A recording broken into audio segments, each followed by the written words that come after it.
3월 6일 함께 나눌 말씀은 사무엘상 19장 18절부터 24절까지 말씀입니다. 사무엘상 19장 18절부터 24절까지 말씀, 한 절씩 교독하시고 마지막 24절은 함께 읽겠습니다. 제가 먼저 봉독하겠습니다. 다윗이 도피하여 라마로 가서 사무엘에게로 나아가서 사울이 자기에게 행한 일을 다 전하였고 다윗과 사무엘이 나요스로 가서 살았더라. 어떤 사람이 사울에게 전하여 이르되 다윗이 라마 나요스에 있더이다 하며 사울이 다윗을 잡으러 전령들을 보냈더니 그들이 선지자 무리가 예언하는 것과 사무엘이 그들의 수령으로 선 것을 볼 때에 하나님의 영이 사울의 전령들에게 임하매 그들도 예언을 한지라. 어떤 사람이 그것을 사울에게 알리매 사울이 다른 전령들을 보냈더니 그들도 예언을 행함으로 사울이 세 번째 다시 전령들을 보냈더니 그들도 예언을 한지라. 이에 사울도 라마로 가서 세구에 있는 큰 우물에 도착하여 물어 이르되 사무엘과 다윗이 어디 있느냐? 어떤 사람이 이르되 라마 나요스에 있나이다. 사울이 라마 나요스로 가니라. 하나님의 영이 그에게도 임하시니 그가 라마 나요스에 이르기까지 걸어가며 예언을 하였으며, 함께 읽겠습니다. 그가 또 그의 옷을 벗고 사무엘 앞에서 예언을 하며 하루 밤낮을 벗은 몸으로 누웠더라. 그러므로 속담에 이르기를 사울도 선지자 중에 있느냐 아니라. 아멘. 네, 다윗은 지금 사울의 살해 위협에서 도망해서 지금 사무엘에게로 또 라마로 가는 장면이 오늘 본문의 첫 장면입니다. 아내 미갈의 도움으로 피신에 성공하게 되죠. 그리고 계속해서 요나단에게도 도움을 받았고요. 특별히 이제 오늘은 하나님께서 다윗과 이 사무엘을 지켜주시는 놀라운 하나님의 그 역사하심을 이 본문의 내용은 담고 있습니다.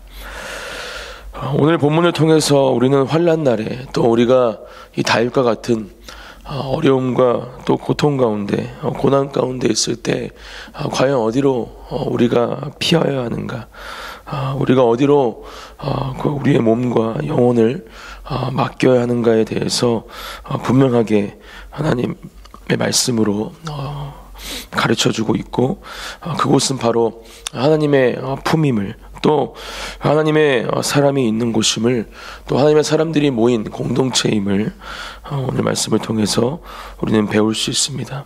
다시 한번 말씀을 통해서 우리가 피할 곳, 또 우리의 구원자이시며 우리의 요새가 되시는 하나님 한 분만을 온전히 경험하고 누리는 이 새벽이 되시기를 예수님의 이름으로 축복합니다. 18절, 다윗이 도피하여 라마로 가서 사무엘에게로 나아가서 사울이 자기에게 행한 일을 다 전하였고 다윗과 사무엘이 나요스로 가서 살았더라. 다윗이 피한 곳은 사울이 있던 곳과는 불과 2-3km밖에 떨어져 있지 않은 가까운 곳이었습니다.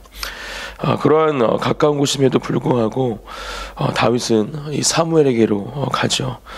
자신에게 기름을 부었던 하나님의 사람으로 세워주었던 그 사무엘, 결국은 하나님에게로 나아갔다. 우리는 이렇게 이 말씀을 묵상해 볼 수 있습니다. 자신의 목숨을 위협하는 이 사울에게 도망하여서 다윗은 지금 사무엘에게, 하나님의 사람에게로, 하나님에게로 자신의 몸과 또 모든 것들을 맡기며 피신하고 있는 것이죠.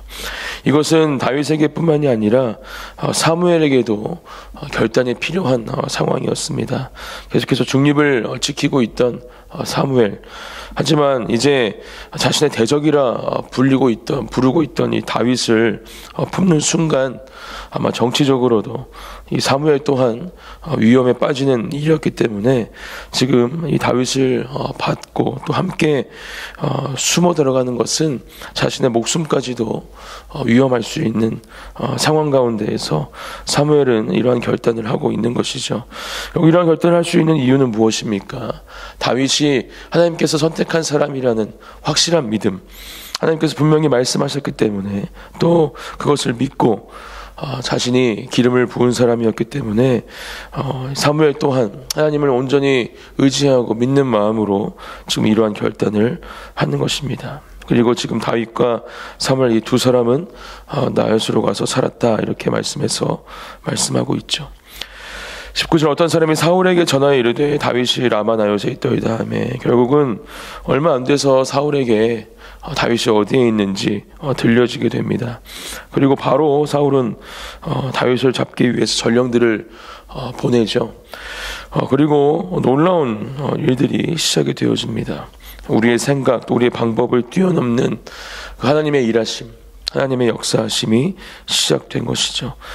20절 말씀 사울이 다윗을 잡으러 전령들을 보냈더니 그들이 선지자 무리가 예언하는 것과 사무엘이 그들의 수령으로 선 것을 볼 때에 하나님의 영이 사울의 전령들에게 임하매 그들도 예언을 한지라. 다윗을 잡으러 전령들을 보낸 그 장소에서는 사무엘이 이끄는 이 선지자 무리가 예언을 하고 있었습니다. 그리고 그러한 것을 보는 순간 하나님의 영이 이 다윗을 잡기 위해 이곳으로 온 전령들에게도 임하는 놀라운 일이 일어나게 되죠. 그리고 그들도 예언을 시작합니다. 황홀경에 빠지게 된 겁니다. 그리고 자신의 임무를 그 다윗을 잡기 위해 갔던 그 임무를 수행할 수 없는 상태가 되어버리죠.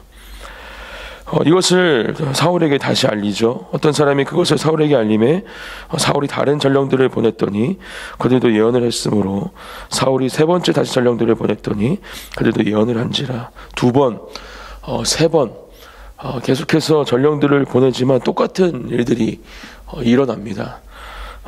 놀라운 일이 아닐 수 없습니다. 결국 이러한 일이 세 번 반복되자 사울은 직접 그곳에 가기로 결정하고 움직이게 됩니다. 22절 이에 사울도 라마로 가서 세구에 있는 큰 우물에 도착하여 물어 이르되 사무엘과 다윗이 어디 있느냐. 어떤 사람이 이르되 라마나요스에 있나이다. 이렇게 말씀에 기록을 하고 있습니다. 사울이 직접 라마로 가게 되죠. 그리고 세구에 있는 큰 우물에 도착합니다. 이곳은 어디입니까? 예전에 사울이 왕의 기름 부으심을 받기 전에 이 아버지가 잃어버렸던 나귀를 찾던 장면을 기억하시는지 모르겠습니다. 그것을 찾다가 사무엘이 어디에 있는지를 묻게 되고 소녀들에게 그 거처를 들은 곳이 바로 이 사울이 도착한 큰 우물입니다. 이곳에 도착했을 때 사울이 하나님을 기억했더라면 어떠했을까?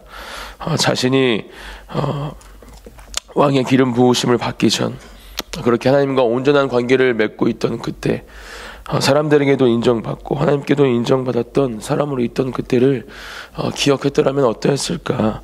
아마 그 이후에 이 사울의 모습은 분명히 달라졌겠죠. 하지만 사울은 기억하지 못합니다. 지금 사울의 온 정신은, 온 마음과 생각은 다윗을 잡아서 죽이는 것에만 집중되어 있고 몰두하고 있는 것을 우리가 말씀을 통해 알 수 있죠. 그렇기 때문에 여기서 그 발걸음을 돌이키지 않고 있는 것입니다. 우리 또한 분명하게 이 말씀을 통해서 기억해야 합니다. 우리 어떤 순간에도 우리에게 역사하시고 계시는 또 우리에게 주시는 그 하나님의 은혜를 기억하는 저와 여러분들이 되시기를 축복합니다. 우리가 힘들고 어려운 상황에 있을 때 또 설령 하나님을 기억하지 못해서 하나님께서 기뻐하시지 않는 모습으로 서 있을 때에도 우리의 매일의 삶이, 매 순간의 삶이 하나님을 기억하는 삶으로 훈련되어 있고 또 그렇게 주님 앞으로 또 주님께 기도하는 자리로 나아가고 있다면 우리는 하나님의 또 다른 은혜 가운데 하나님을 기억하는 은혜를 누리고 그 가운데에서 죄 가운데 또 하나님께서 원치 않는 모습의 자리에 거하지 않는 은혜를 우리는 입게 될 줄 믿습니다. 결국 사울은 이러한 은혜를 기억하지 못하고 하나님을 기억하지 못하고 계속해서 그 발걸음을 옮깁니다. 23절 사울이 라마나요스로 가니라 하나님의 영이 그에게도 임하시니 그가 라마나요스 이르기까지 걸어가며 예언을 하였으며 전령들보다 더욱더 앞서서 하나님의 영이 지금 사울에게 임하는 것을 볼 수가 있습니다. 걸어가면서 예언을 하였다 이렇게 기록을 하고 있죠. 하나님의 영이 가진 강력한 힘이 어떠한 힘인가에 대해서 이 말씀은 분명히 보여주고 있다라고 저는 묵상해 봅니다. 예전에 예배에 관련된 책을 읽다가 이러한 장면을 책에서 본 적이 있습니다. 예배를 드리기 위해서 주차장에 도착했는데 그곳부터 하나님의 영을 경험하고 본당과의 거리가 꽤 있는 교회였음에도 불구하고 이미 그렇게 주차장에 도착한 사람들이 이러한 강력한 하나님의 영을 경험하며 놀라운 성령의 임재를 경험했다라는 장면들이 기록되어 있는 문장이었습니다. 지금 사울도 그러한 하나님의 강력한 영에 붙잡힌 바 되어서 지금 사무엘과 다윗이 있는 곳으로 걸어가고 있는 것이죠. 전령들도 마찬가지고 사울도 마찬가지고 다윗을 붙잡으러 간 사람들이 지금 하나님께 붙잡힌 사람들이 되고 있는 것입니다. 결국 이것이 악한 영들의 사단의 최후임을 우리는 기억해야 합니다. 우리를 붙잡기 위해서, 우리를 넘어뜨리기 위해서 우리를 공격하고 우리를 유혹하고 우리를 미혹하지만 결국은 하나님의 강력한 하나님의 영이 그들을 오히려 붙잡을 것이고 그들의 머리를 짓밟을 것입니다. 오늘 하루 또 이번 주 한 주간 이러한 놀라운 하나님의 은혜, 승리를 경험하시기를 주님의 이름으로 축복합니다. 사울은 결국 사무엘과 다윗이 있는 곳으로 그렇게 하나님께 붙잡힌 바 되어서 걸어가죠. 그리고 24절 말씀을 보면 그가 또 그의 옷을 벗고 사무엘 앞에서 예언을 하며 하루 밤낮을 벗은 몸으로 누웠더라. 그러므로 속담에 이르기를 사울도 선지자 중에 있느냐 아니라.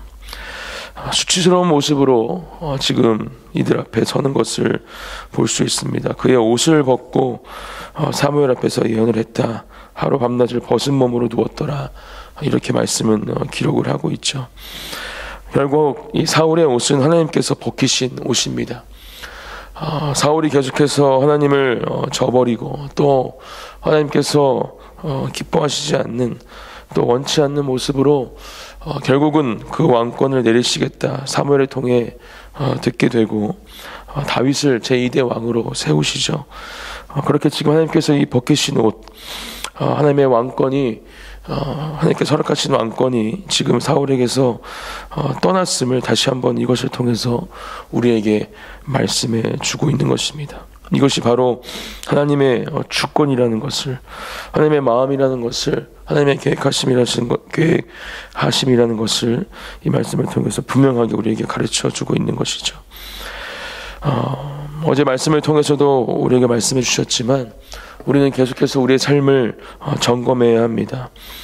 우리에게 허락하신 하나님의 권능, 또 하나님의 놀라운 그 사랑이 계속해서 유지되고 또 그것을 사용할 수 있는 사람이 되기 위해서는 그렇게 하나님 앞에서 언제나 하나님께서 원하시는 모습으로 또 하나님의 기쁨이 되는 모습으로 서기 위해 말씀과 기도의 자리를 사모하고 예배 가운데 있어야 함을, 그리고 하나님의 주권을 인정하며 하나님께 우리의 모든 삶을 맡겨야 함을 우리는 기억해야 하는 것이죠. 그러한 삶을 살아갈 때 우리는 하나님의 놀라운 그 기름 부으심을 받은 사람들로, 그 사랑을 누리는 사람들로 이 땅에 서 있을 수 있을 것입니다. 오늘도 우리에게 주신 이 말씀을 마음속에 새기고 기억하시면서 우리가 삶 가운데 놀랍게 역사하실 하나님을 기대하고 또 그 가운데 그 하나님의 사랑과 은혜를 경험하고 누리는 복된 하루가 되시기를 예수님의 이름으로 축복합니다. 제가 기도하고 개인의 기도의 자리로 들어가겠습니다.